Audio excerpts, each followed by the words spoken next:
Hello viewers, welcome to my channel. కల్కి cinema 2898 AD గురించి India అంతా మారుమోగిపోతుంది.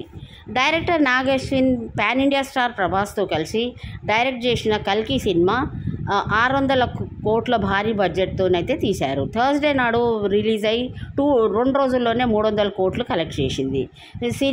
Cinema content, visuals, VFX, director Nag Ashwin విజన్కి ఫిదా అయి అందరూ ఆయననైతే బాగా మెచ్చుకుంటున్నారు. నాగ్ అశ్విన్ 1986 హైదరాబాద్లో ఏప్రిల్ 23న జన్మించారు. వారి పేరెంట్స్ ఇద్దరు డాక్టర్స్ కాగా మదర్ జయంతి రెడ్డి, వాళ్ళిద్దరూ ఫాదర్ న్యూరాలజిస్ట్, మదర్ గైనకాలజిస్ట్గా చాలా ఫేమస్ హాస్పిటల్ మాదాపూర్లో రన్ చేస్తున్నారు. సిస్టర్ నిఖిలా రెడ్డి తను కూడా ఒక డాక్టర్. హైదరాబాద్ పబ్లిక్ స్కూల్లో అయితే తన స్కూలింగ్ని కంప్లీట్ చేశాడు. స్కూల్లో ఉన్నప్పుడే తన స్కూల్ మ్యాగజైన్కి ఎడిటర్గా పనిచేశాడు. అయితే చాలా చదువులో బాగా చురుగ్గా ఉండేటోడు నాగ్ అశ్విన్. అయితే నాగ్ అశ్విన్ కూడా డాక్టర్ అవుతారని అందరు అనుకున్నారు, కానీ తన ఇంటర్మీడియట్ తర్వాత మణిపాల్ యూనివర్సిటీలో జర్నలిజం, మాస్ కమ్యూనికేషన్ కోర్సులో డిగ్రీ కంప్లీట్ చేశాడు. తర్వాత తనకి ఫిల్మ్స్లో ఇంట్రెస్ట్ ఉందని తల్లిదండ్రులకు చెప్పగా వారు అతన్ని న్యూయార్క్ యాక్టింగ్ అకాడమీలో యాక్టింగ్ కోర్సులో జాయిన్ చేశారు. సినిమాటోగ్రఫీ అండ్ డైరెక్షన్ కోర్సెస్ కూడా కంప్లీట్ చేసుకున్నాడు. తర్వాత కోర్స్ నేర్చుకొని వచ్చినాక ఇండియాకు వచ్చి తను ఒక షార్ట్ ఫిల్మ్ ప్రొడ్యూస్ చేశాడు, కానీ స్టార్టింగ్ అయ్యే వరకు అవుట్పుట్ ప్రాపర్గా రాలేదు. అయితే తను ఒక ఫేమస్ డైరెక్టర్ కింద అసిస్టెంట్ డైరెక్టర్గా జాయిన్ అవ్వాలనుకొని శేఖర్ కమ్ములను అప్రోచ్ అయ్యారు. శేఖర్ కమ్ముల లీడర్ మూవీ చేస్తున్నారు. అప్పుడు తను అసిస్టెంట్ డైరెక్టర్గా జాయిన్ అయ్యాడు.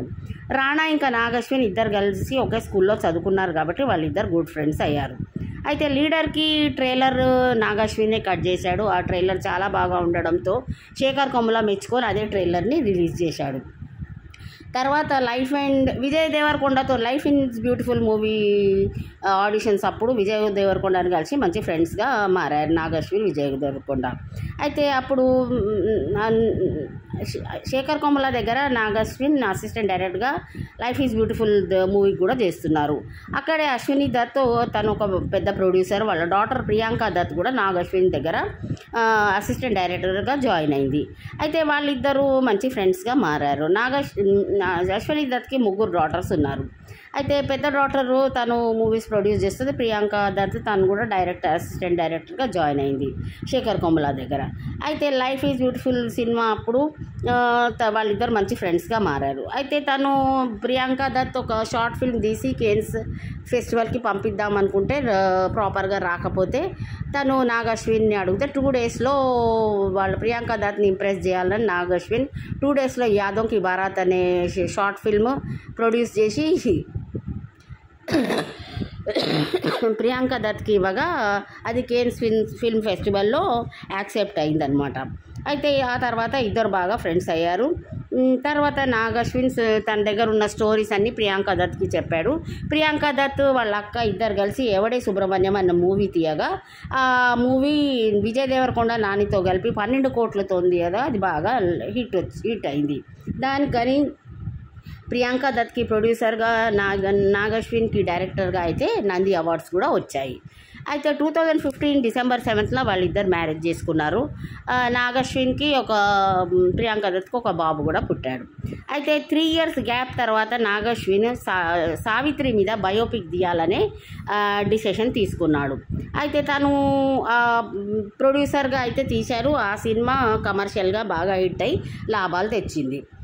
తర్వాత జాతిరత్నాలు అనే మూవీ 9 కోట్లతో తీయగా 70 కోట్లు వసూలు చేసింది. దాంతో నాగ్ అశ్విన్ పాపులారిటీ చాలా పెరిగిపోయింది. అయితే తను ఈ మధ్యలో కరోనా టైంలోనే 2020లోనే కల్కిని అనౌన్స్ చేశాడు, కానీ కరోనా చేయబట్టి అది కొద్దిగా డిలే అయింది. అయితే వైజయంతి మూవీస్ భారీ బ్యానర్, అశ్విని దత్ భారీ బ్యానర్తోని తను ఒక మంచి స్టోరీ 5 years పట్టింది నాగ్ అశ్విన్కి ఈ కల్కి మూవీ స్టోరీ రాయడానికి. తను తీయాలనుకుంటే ఇక ఈయన సక్సెస్ చూసి అయితే అశ్విని దత్ ఒప్పుకున్నాడు. 600 కోట్ల భారీ బడ్జెట్తో అయితే కల్కి మూవీ అయితే ప్రొడ్యూస్ చేశారు. భారీ తార తారాగణంతో అమితాబ్ బచ్చన్, కమల్ హాసన్, విజయ్ దేవరకొండ, మన రామ్ గోపాల్ వర్మ, రాజమౌళి వీళ్ళందరికీ చిన్న క్యామియో పాత్రలు ఉన్నాయి. అయితే వాళ్ళందరినీ ఇంత పెద్ద పెద్ద ఫిగర్స్ని చాలా ఈజీగా హ్యాండిల్ చేసి సక్సెస్ఫుల్గా అయితే మూవీ ప్రొడ్యూస్ చేశాడు నాగశ్విన్. అయితే నాగశ్విన్ నిరూపించాడు ఎట్లా పెద్ద పెద్ద స్టార్స్ని పట్టుకొని ఎంత ఆయన విజన్కి, ఆయన టాలెంట్కి అయితే చాలా అసలు హాలీవుడ్ రేంజ్లో ఉన్న సినిమాని టాలీవుడ్ డైరెక్టర్గా నాగశ్విన్ చేసి చూపెట్టాడు. నార్త్లో అందరు ప్రభాస్ మీద క్రేజ్తో మూవీకి వెళ్ళారు, కానీ ఆ మూవీ చూసినాక అసలు ఈ మూవీ డైరెక్టర్ ఎవరు ఇంత బాగా తీశారని నార్త్ వాళ్ళంతా కూడా బాగా ఫిదా అయిపోయారు. అక్కడ కూడా బ్లాక్ బస్టర్ టాక్ నడుస్తుంది. అయితే ఎవడే సుబ్రహ్మణ్యంతో నంది అవార్డు వచ్చింది, సావిత్రితో నేషనల్ అవార్డు వచ్చింది. ఈ మూవీతో అయితే తప్పకుండా ఇంటర్నేషనల్ అవార్డు వచ్చే అవకాశం ఉందని అయితే నాకు అనిపిస్తుంది.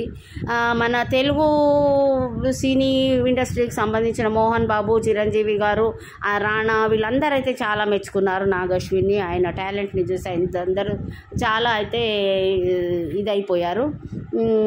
శేఖర్ కొమ్ముల అయితే నాగశ్విన్ దగ్గర చాలా టాలెంట్ ఉందని అప్పుడే ఆయన చెప్పేశాడు. ఇక నాగశ్విన్ చాలా వరకు శేఖర్ కొమ్ముల కింద ఉండి ఆ మూవీస్ డైరెక్షన్ అని చూసి ఆయన దగ్గర ఉన్న ట్రిక్స్, ఎలా మూవీని బాగా డైరెక్ట్ చేయాలి, ఎట్లా విజన్ ఎట్లా తీయాలి, ఎట్లా ఏ ప్రాబ్లం లేకుండా అందరు స్టార్స్ని ఎట్లా హ్యాండిల్ చేయాలి అని అయితే నేర్చుకున్నాడు.